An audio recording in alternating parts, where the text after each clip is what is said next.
जिसने भारत के मूल निवासी समाज को पीढ़ियों तक गुलाम बनाया और हमारे राजा बलि को छल से झुकाकर 3 ऐसे वचन लाए। इसके बाद वह राजा बलि से 3 धार्मिक विषाक्त वचन भरवा। यही वो पल था जहां से ब्राह्मणवादी वर्चस्व का नींव होता है।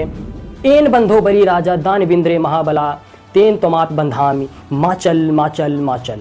इस श्लोक मंत्र का अर्थ यह केवल धार्मिक कहानी नहीं बल्कि सांस्कृतिक और राजनीतिक षड्यंत्र था। क्या आपने कभी सोचा है जो राखी आपके हाथ की कलाई में बंधती है वो असल में एक मानसिक दास्ता की डोरी भी हो सकती है, या इसके पीछे छिपी है एक ऐसी साजिश जिसने भारत के मूल निवासी समाज को पीढ़ियों तक गुलाम बनाए रखा। क्या आप जानते हैं जिस वामन को पुराणों और महाभारत में भगवान कहा गया वो असल में एक चालाक ब्राह्मण था जो विदेशी आर्य संस्कृति से आया था और हमारे राजा बलि को छल से झुकाकर 3 ऐसे वचन ले गया जिसने पूरी सभ्यता को शिक्षा, सत्ता और सुरक्षा से वंचित कर दिया।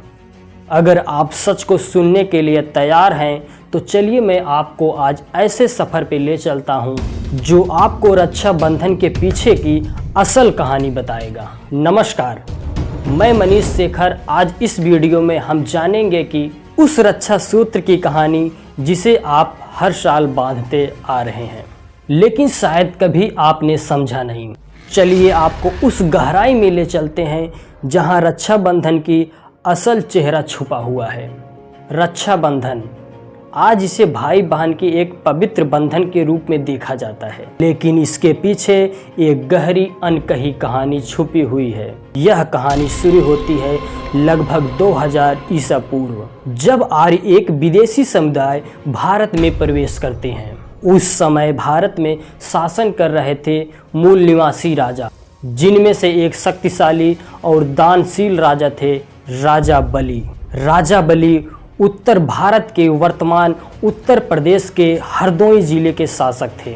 उस समय उस क्षेत्र को बलिग्राम कहा जाता था जो आज बिलग्राम नाम से जाना जाता है। वे न केवल बहादुर थे बल्कि अत्यंत न्यायप्रिय और बौद्ध विचारों से प्रेरित एक समतावादी शासक थे। उनका कोई शोषणकारी ब्राह्मणवाद में विश्वास नहीं था। इन्हीं राजा बलि के पास एक चालाक ब्राह्मण आता है जो कोई ईश्वर विष्णु के अवतार नहीं बल्कि एक आर्य ब्राह्मणों की पूर्व नियोजित रणनीति का हिस्सा था। वह चालाक ब्राह्मण राजा बलि के पास आता है और सबसे पहले वो एक वचन भरवाता है और कहता है, पहले तुम वचन दो, जो भी मैं मांगूंगा तुम मुझे दोगे। राजा बलि जो अत्यंत दानवीर और वचनबद्ध शासक थे और वे स्वीकार कर लेते हैं। यही उनकी नैतिकता और सरलता का लाभ ब्राह्मण उठाता है। इसके बाद वह राजा बलि से 3 धार्मिक विषाक्त वचन भरवाता है। जो पहला वचन होता है, तुम्हारी आने वाली पीढ़ी कभी शिक्षा नहीं ग्रहण करेगी, अर्थात वे अशिक्षित रहेंगी। और जो दूसरी वचन भरवाता है वो होता है कि तुम्हारी आने वाली पीढ़ी कभी संपत्ति नहीं रखेगी, अर्थात वो कभी राजा नहीं बनेगी। और जो तीसरा वचन भरवाता है वो होता है कि तुम्हारी आने वाली पीढ़ी कभी हथियार नहीं उठाएंगी, अर्थात वो अपना सुरक्षा नहीं करेंगी। इन 3 वचनों के माध्यम से राजा बलि और उनके वंशजों को सामाजिक, आर्थिक और राजनीतिक तौर से गुलाम बना दिया गया। यही वो पल था जहां से ब्राह्मणवादी वर्चस्व का नींव पड़ी। बिल्कुल इसी रूप का जिक्र महात्मा ज्योतिबा राव फूले अपने गुलामगिरी पुस्तक के 66वें परिच्छेद में किए हैं। अब आता है वो क्षण जब राजा बलि की हाथों की कलाई में रक्षा सूत्र बांधा जाता है। वह श्लोक, वह मंत्र जो आज के रक्षा बंधन के दिनों पर दोहराया जाता है, वो श्लोक होता है, एन बंधो बलि राजा दानविंद्रे महाबला तेन तोमात बंधामी माचल माचल माचल। इस श्लोक मंत्र का अर्थ होता है, जिस तरह तुम्हारे दानवीर राजा बलि को हमारे पूर्वजों ने बंदी बनाया उसी तरह हम तुम्हें मानसिक रूप से बंदी बना रहे हैं। ठहरो, जैसे हो वैसे रहो, सुधारने की इच्छा मत रखो। जब लोग ब्राह्मणों के पास कलावा या रक्षा जो भी बंधवाने जाते हैं या ब्राह्मण खुद आते हैं, जब बांधते हैं तब ये उस मंत्र का उच्चारण करते हैं, एन बंधे बलि राजा दानविंद्रो महाबला तेन तमाप बंधाम माचल माचल माचल, जिसका अर्थ आपने ऊपर समझ लिया है, जिसका अर्थ होता है जिस तरह तुम्हारे दानवीर राजा महाबली को हमारे पूर्वजों ने बंदी बनाया, उसी तरह हम तुम्हें मानसिक रूप से बंदी बना रहे हैं।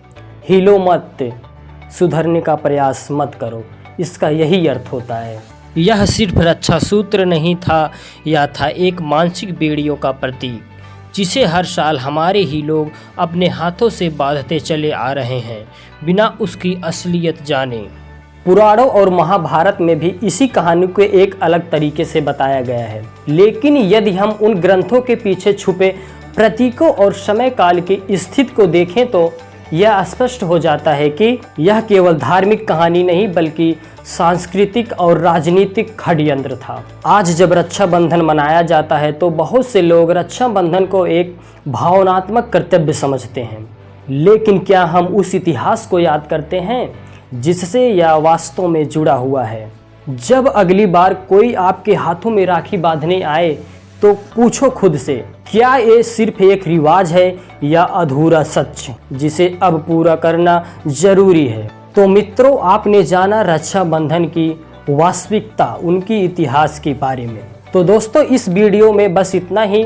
चलिए मिलते हैं किसी अगले वीडियो में किसी और जानकारी के साथ। मित्रों, अगर आप इस चैनल पे पहली बार आए हैं तो वीडियो को लाइक करके चैनल को सब्सक्राइब कर लें, क्योंकि अगली वीडियो बिल्कुल इसी टॉपिक से और ज़्यादा जानकारी के साथ आएगी।